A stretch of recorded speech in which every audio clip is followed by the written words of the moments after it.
Hi, baby. Jaxon, are you ready? Hi.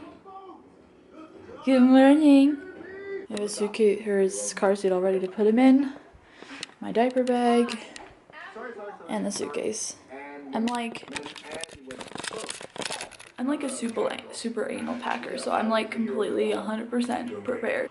Like I wrote a list, like a packing list, like 2 weeks ago. That's just what I do.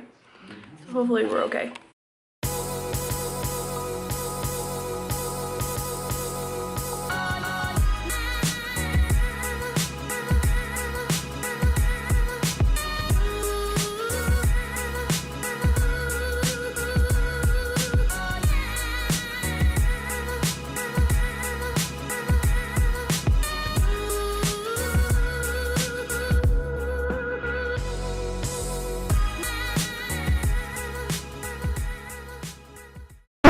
And that was all that I filmed of our trip to Canada, because I am the freaking worst. And I was like being so like prepared and stuff. I was like, ooh, I'm gonna film outside the window at the airport. I'm gonna film us walking through the airport. I'm gonna film Jax on the plane with me. And then as soon as we landed, it was like I totally forgot what a camera even was, and I just completely didn't even think about it anymore, and I feel really awful about that. But I didn't want to waste that footage because I actually put effort into that footage, so I decided to make this into tips / diaper bag essentials for traveling alone with a baby, because it is a very stressful process. First of all, I'm a hot mess.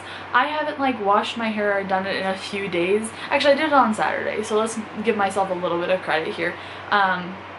I just don't care, but I wanted to get on and film something for you guys anyway, so you're just gonna have to deal with this if you want to watch this. If you guys are just now joining my channel, welcome. I have a little boy named Jaxon. Be sure to follow me on Instagram. That's where I post more than I post on YouTube. And click subscribe if you want more baby videos or you just want to boost my confidence. So for those of you who don't really understand our story, I'm from Toronto, Canada. My husband's from Dallas, Texas, and both of our families are still there, but we're living in Utah right now.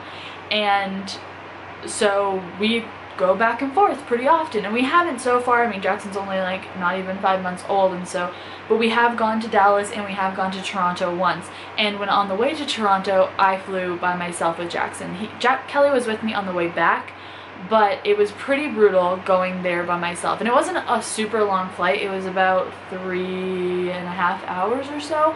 So it wasn't brutal, but it still just wasn't really fun. So these are just the things I came up with and that I thought were helpful to me. I do formula feed, so this will be different than if you're breastfeeding, but not insanely. Really, just like a 1 or 2 things would be a little bit different. So first I'm going to tell you what I put in my diaper bag. I use my diaper bag as not my carry-on, but like your personal item that you put under the seat. That's what I use. Luckily, and obviously this is like a huge tip, if you can get a seat by yourself, do it. I booked an aisle seat, but there was no one next to me, so I got to sit next to the window, and I just put my bag on the aisle seat, and it was like, it made the whole process easier. And so I could sound like an expert and like this made it really easy on me, but really had that not been the case, I probably would have been a lot more miserable. And I did book an aisle seat on purpose. I wanted an aisle seat because it is, and that's another tip I have for you, get a seat near the back of the plane so it's close to the bathroom and the changing table, and get an aisle seat. It's so obnoxious to have to sit up and then pass someone and try to walk past them when you're trying to just change your child. Like, just make it as easy as you can on yourself and get an aisle seat. I hate aisle seats, but I was really grateful that I did that. So let's get right into it. So in the diaper bag, which is, I've raved about before, it's a skip hop one. I got it at Nordstrom, but you can get it at like Target or whatever. I got a backpack one, which I think made my life a little bit easier, because when I was walking through the airport with Jaxon in the stroller, I could have it on my back or whatever. So that made it really easy. The first item I would say is, and this is actually one of my tips, is have an extra sleeper for the plane. This was a lifesaver. I put them in something that's easy to take on and off, that's easy to change them in, because on a plane especially, and in an airport, you don't want anything too complicated. So that's my #1 suggestion, and I had an extra one in my diaper bag basically at all times.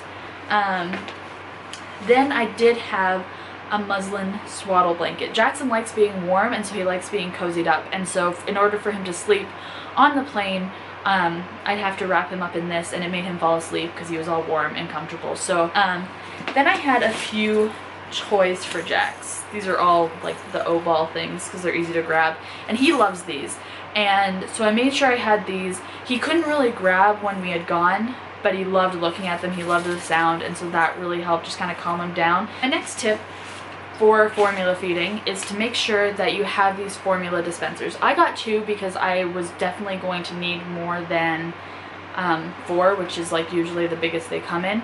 So I got 2 of them, and I had them filled up completely, and this is so important, and I make sure I have these full at all times. Like when we come home from anywhere, the first thing I do is refill it if I had used it, because it stresses me out, the idea of not having formula when he needs it.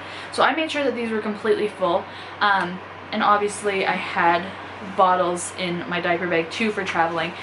Then obviously I had diapers and wipes and stuff, and one tip would be to A, make sure you have these, and B, change your child before you get on the plane, so they're happy, it's nice and fresh, and you don't have to really worry about it for a while. I also had Advil because, you know, and I brought this Munch Mitt, which is for teething, and I put that on him for a lot of the flight. He tends to curl his fingers, but this is really cool, and so I had that that he used a couple of times on the flight actually, and it just, the crinkling occupied him, and it just gave him something to chew on if he was starting to like irritate himself.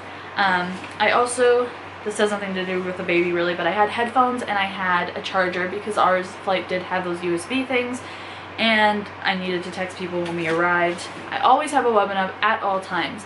That's like a big thing. And one other thing, and another tip that I have for you, is to feed or give your child a webinar, but preferably feed your child as you're going up and as you're coming down, because that will help with their ears popping. And I wasn't able to do it this last time, which is a whole other story, and I'm not getting into it, but Jax was miserable because I didn't feed him as we were taking off, and so his ears popped and he was miserable. So make sure that you do that. And obviously I had like our passports and everything else handy, but for the most part that's all I really had for traveling. I tried to keep it minimal because I didn't want something really heavy weighing literally on my back, and I didn't want it to be complicated to find the things that I wanted, so I tried to keep it simple. And I had everything that I needed. I had a toy for him to play with. I sat near the back of the plane. Just try to think practically of what would make my life easier on a plane. What are the issues that I could run into, and how can I avoid those issues?